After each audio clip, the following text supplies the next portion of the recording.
The Neil Haley Show, and the Storehouse Media Group Podcast with our host, Sherrie from Storehouse Media. Hi, Sherrie. I know you're excited about our guest. Anytime we talk mental health, it's really interesting conversation, and I know you have an interesting guest today.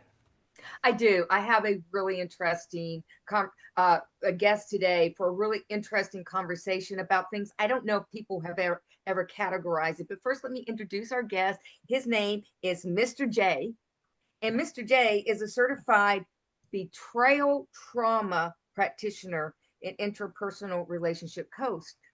And so we were talking before the show, and welcome, Jay, Mr. Thank you, J. thank you, thank you. It's a Yeah. pleasure to be on. I appreciate it. Well, we were talking before the show about, trauma, and you were very specific. Is it betrayal trauma? So, there's a reason why you were so specific. So, what is the difference between trauma and betrayal trauma? Certainly, I love it. Let's dive right into this pool right off the bat. Great question. A couple things. Let's just say, trauma is not necessarily the event. It is the what happens within us. That's the trauma. I also say the event itself is often not profoundly affecting. It's the meaning that we give that trauma. And I'll get into that a little bit later. But betrayal trauma differs from non-betrayal trauma. For the time of this podcast, I'll just give you 3 reasons. Number one, the definition of betrayal trauma, there has to be a reliance upon or a dependency upon. So if we see a car accident, that could be traumatic, but that doesn't give us betrayal trauma because we weren't reliant upon that car or the driver, or we weren't depending on that. So there has to be a reliance or a dependency. So who can give us betrayal trauma? Our parents, because we rely on our parents. Our bosses, our jobs, they can give us betrayal trauma. We could have betrayal trauma from, say, God, our creator, if we feel like, our spouse was abusive to us and we're like, well, wait a minute, I prayed for this person and I believe God brought them into my life. God is all knowing. Now so I feel traumatized or betrayed by God. We can have self-betrayal.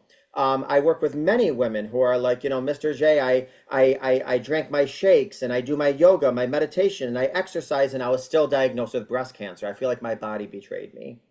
And most certainly a spousal, partner, significant other betrayal. So 3 reasons why betrayal trauma stands out from non-betrayal trauma. Number one, I'll just say it's the whole personalization of it. So let's just say we lose a parent. That's traumatizing. Losing a parent's traumatizing. But all jokes aside, unless we're the ones who did them in, we don't personalize their death. It's just, So when we find out that the person we loved and trusted the most in life, probably more trusted them than we did ourselves at times when we were in a relationship, when we find out that they were holding secrets and had a secret life, we personalize that. What was wrong with me? Was my, butt too big? My breath was smelly. Was I not giving up enough A, B, and C? Were my pecs not big enough? Was my sex smaller? We always personalize betrayal. That's number one. Number two, it's a secret society. If you have a close family member pass away, you got people coming out of the woodwork, sending you cards, your boss is giving you, bereavement time, your neighbor's bringing over macaroni and cheese, whatever. When you find out that the person you loved and trusted the most is, going to see secret escorts behind your back, you don't want to shout it from the rooftop. It's a secret society, which adds to the loneliness and the pain of that struggle. And the last, and probably, in my opinion, most frustrating and disappointing and challenging, is that betrayal trauma is the only trauma that not only affects the here and now and the present, but also the past. Because you could no longer look at vacation pictures that you did 2 years ago. You could no longer drive down certain streets, talk to certain people, think of certain hotels or motels. So it's the only trauma where the past is affected on top of the present and the future. So true. Sherrie, what are your thoughts? I am like I'm right there with you and the different kinds of trauma. Like I used to work in domestic violence and abuse, and that's huge. Betrayal, but it was not considered that. But so I like the name given it because it is the person you are supposed to protect you is the one who's hurting you. You know, what betrayal is that? And you mentioned the thing about, spiritual abuse. That's got, I mean, that's the church. You depended on them, and now they betrayed you. In even the funerals, like someone passes and all these people come, give what, let me know if I can do something. And then after the service, everybody goes away and no one can be found. It's like there's all kinds of betrayal you can find.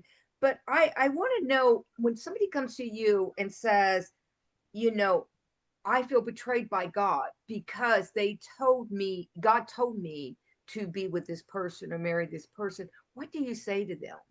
Well, first and foremost, great question again. First and foremost, my field is more mental health, and you have to be kind of careful getting into the religious and spiritual realm. But I will have a brief conversation to see where they are spiritually. And if they're a person of deep, deep, profound faith, and they hired me to go there with them, I have no problem going there with them.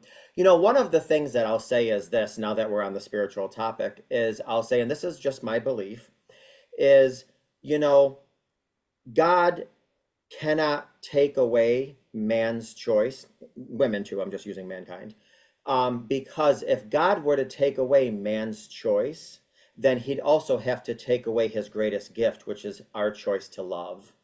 And he's not going to take that gift away. So man, and I'm using that all inclusively, perverts God's will and makes hideous, disgusting, vile, dirty decisions. And let's make it very clear, infidelity is not a mistake. It's decisions, it's intentional, deliberate decisions. Now, I don't want to sit here and pounce on people that betray and cheat, because that's not me at all. I have a heart for betrayers because I say all the time, infidelity starts in childhood. Affairs start in childhood. So I'm not somebody that's, a dirty dog cheater. No, that's not me at all. Somebody must have had profound wounds with lack of coping mechanisms. And then there was the perfect storm that led into decisions for affairs or cheating or what happened. I don't like this. I made a mistake. No, you just don't trip on a rock and all of a sudden somebody's penis is in somebody else's, private part. That's not what happens. And I'm sorry, I digressed. Oh yeah, so that's what I tell people. However, I don't know where we are spiritually or what you guys believe, but there's a poem called the Footprints poem, and it's basically talking about how God's heart mourns whenever we are saddened. And even though he himself, she, whatever you want to believe, will not and cannot turn back time or take man's choice away, rest assured his heart is bleeding just as much as yours are. He is mourning with us, and he is picking you up and carrying you when you cannot carry yourself during this journey. Yeah, I love that because you're so right. I mean, the shortest scripture in the Bible is Jesus wept. Yep. And he cries for us, but it is man's will, man's choice. And he hated when that happened to you, whatever it was. He hated it. He cried with you. Jesus wept. So yeah, that I totally agree. And let me just get really quick, if you don't mind, a quick analogy. I want you to imagine you're on a bridge a mile above ground, okay? And it's a very thin bridge, and it's a very long bridge, like a mile long. And I want you to imagine that you are at the beginning of the bridge, and you are holding the two things that are closest to you. Oftentimes it's your young kids, because I deal with a lot of couples with young kids. So it could be your parents, it could be your dog, whatever. You're holding in one arm and the other two of the most nearest, dearest things that mean the most to you, okay?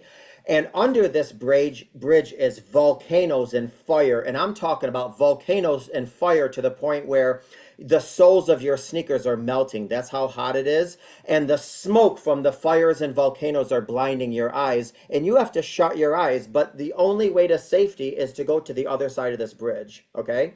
Now you're walking while you're holding the two things that mean the most to you in life. You're inching, you're walking, and you feel the heat, and you look down and you know, oh my God, if I fall, it's absolute dead. And sometimes the smoke and the smog is so blinding, your eyes are tearing up. You have to close them. And the only thing you can do is put your arm on the shoulder of the person in front of you that's leading you the way to safety. And that's usually the person you love and trust the most, your partner, your spouse, your significant other. So here you are, you're holding on to the people that mean the most of you. You are protecting them. These are your kids, your what have you. You got your hand on your spouse who you trust with your life. They're leading you to the other side, and then all of a sudden, out of nowhere, the bridge collapses, and now you're falling, and you see the eye of the volcano, and you got your two young kids, your dog, your mother, whoever it is in your arms, looking at you to keep you safe, keep them safe. And you have your mind is hijacked. You're looking around for something to grab onto. You have no idea what's going on. You know you're gonna fall and die, and you look up, and the person you trusted and loved the most with your life has a hammer in their hands. They're the ones that made the bridge collapse, and now you're in a state of complete confusion, and you fall and you die emotionally, mentally, physically, and spiritually. Sorry, not physically. That's where I come in. That's my job.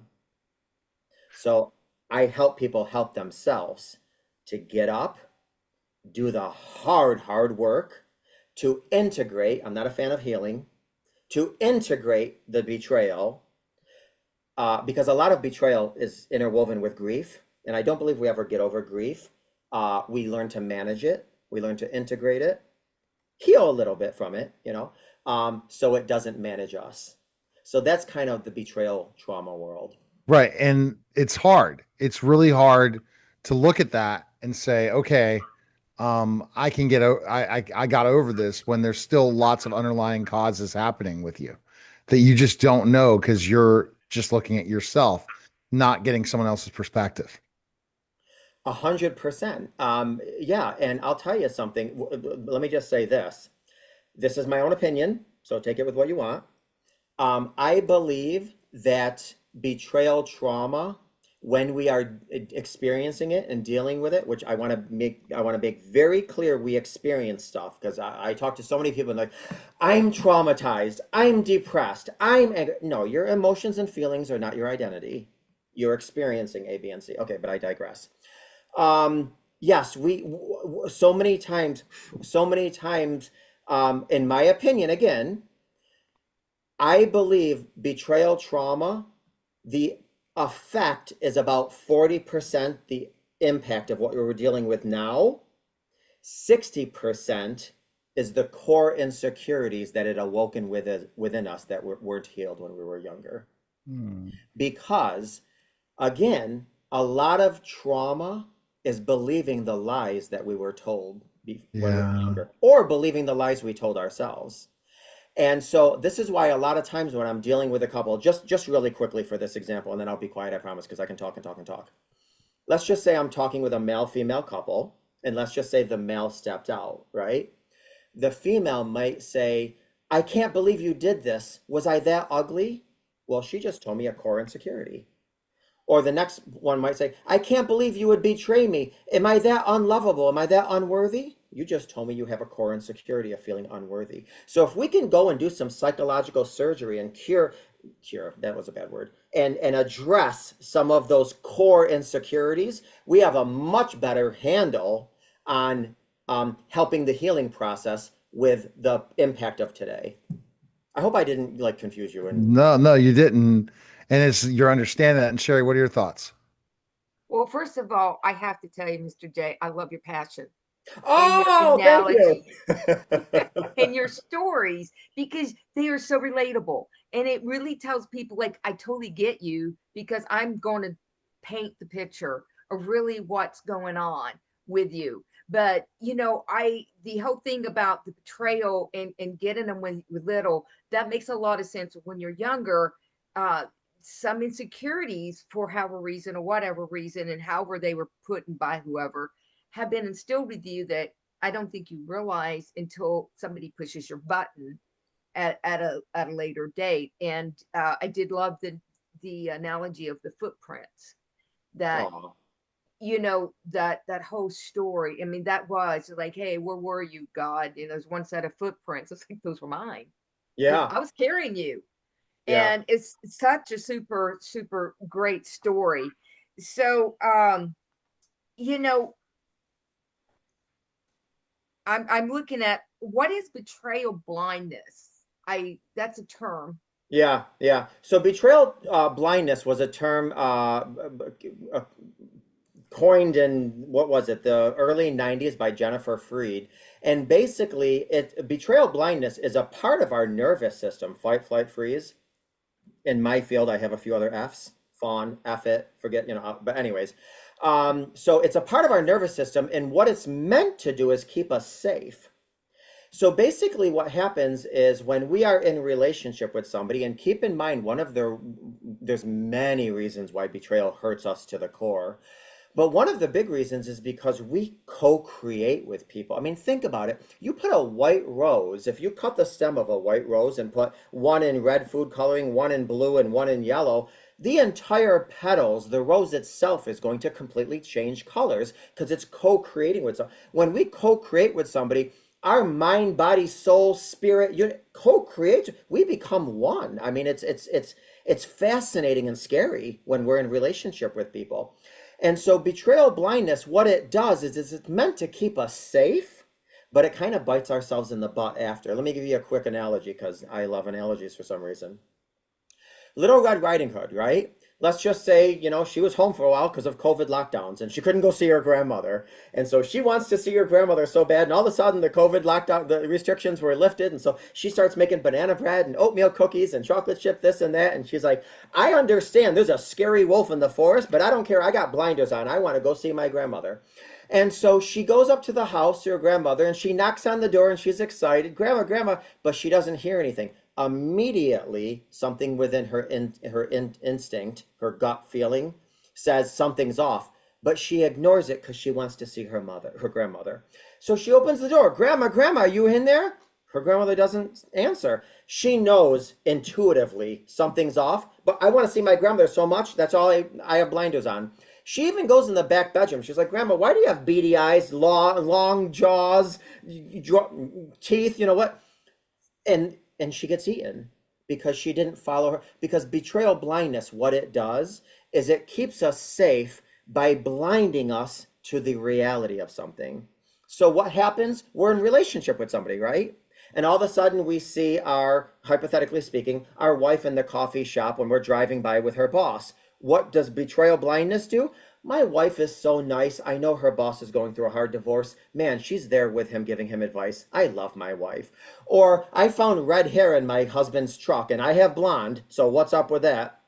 Oh, you know what? He's so nice. He gave his coworker a ride home. That's betrayal blindness. But here's the problem. Once the rubber hits the road and the bomb detonates in our life and D-Day comes, which is the day of discovery, D-Day, now all of a sudden we're trying to heal all of that brokenness and betrayal while we've distanced ourselves from our own selves because of betrayal blindness. So it works for us to keep us safe because think about it. When we're in a relationship with somebody, we don't want to think they're doing something evil or wrong or damaging because then we're like, well, wait a minute, I got kids. What's going to happen? We're going to have to go to the divorce. I'm going to feel embarrassed with my friends because we just had a big wedding and my kids are going to what? Go visit every other weekend their parents? No. So I'm going to pretend I don't see it. My spouse is a good spouse. That's betrayal blindness. Again, it's supposed to help us and work for us, but it eventually bites us in the butt. And that's where I hear all the time in session, Mr. J, how could I be so stupid? How could I be so blind? How could I be so foolish? And I nip that crap right in the bud with the quickness because I'm like, no. That was your body doing what was necessary to keep you safe. Do not hold yourself accountable for believing in love. You weren't foolish. Okay, so that's go ahead, Sherrie. No, that is I think, yeah, self-preservation, but fooling yourself to believe in, giving people the benefit of the doubt is a form of betrayal, trust in, right? Yeah, I mean, I always say trust but verify. Yeah. So this is a situation where you really need to follow your gut. You have to maybe your honor brain a your, little yes, bit. listen, I always say our mind and our heart can manipulate and deceive us. It can. Our intuition will never lie because it's on an energy level. It can't lie. Yeah, yeah, that's good. That's good stuff. Yeah, yeah. Awesome stuff we're learning today, for sure. And what do you think is when we know progress is being made? What do we see? Well, that looks different for every person and couple. But I will say this.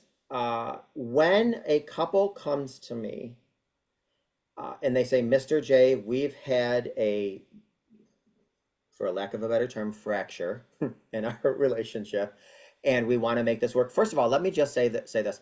Give or take, about 75% of every couple that experiences betrayal, infidelity, affairs, do come back and not only survive, actually thrive.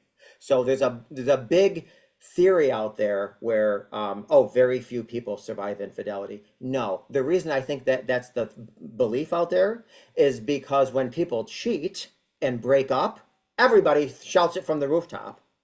But when people understand and realize there's an affair in their relationship and they decide to work on it, they're not vocal. I mean, who gets on social media and says, hey, just let everybody know today my husband cheated on me 40 times, but we're going to work on it. We're going to thrive. Nobody does that. So there's a misconception out there that, people that have affairs don't. No, give or take about roughly 75% of all couples that experience infidelity not only come back and survive, but thrive. And I tell couples all the time, listen, you might have lost your happily ever after, but with a lot of work, you can most certainly have your happily even after. So back to your question, how do you know people are doing the work? Number one, if somebody comes to me and they are 100% no BS, full accountability, responsibility on the why. So again, I'll use the scenario of a male-female couple. One of the things that I'll ask, let's just say the male steps out. One of the things that I'll ask is, why did you get into an affair? I need to know your why. And when you answer me, you have to begin and end with me, myself, and I, and it has to begin and end before you even met your wife or your spouse or whomever, because they can have nothing to do with it. They have nothing to do with it. Now, there is what's called the affair triangle. I don't know if you guys ever are familiar with that. There is what's called the affair triangle, and one of those components does have something to do with where is your current relationship. But I'm going to tell you something. This is my belief. If you have a gun right now on your kitchen table and nobody's home, that gun doesn't harm anyone.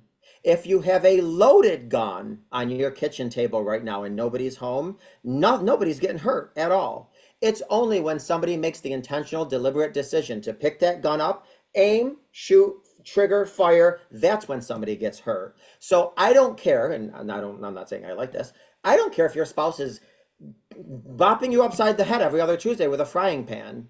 That's a marital issue. Once you decide you're going to step out of the relationship and have an affair or infidelity, now it became a you issue. Sorry, let me get back to your question. See, I can talk and talk. So progress is me, myself, and I with your why. Progress is full disclosure. And when I mean full disclosure, not the nitty-gritty details, because studies show that doesn't help, but I need the full picture of how did you meet, how many times, where did you guys, what did you talk about, yada, yada.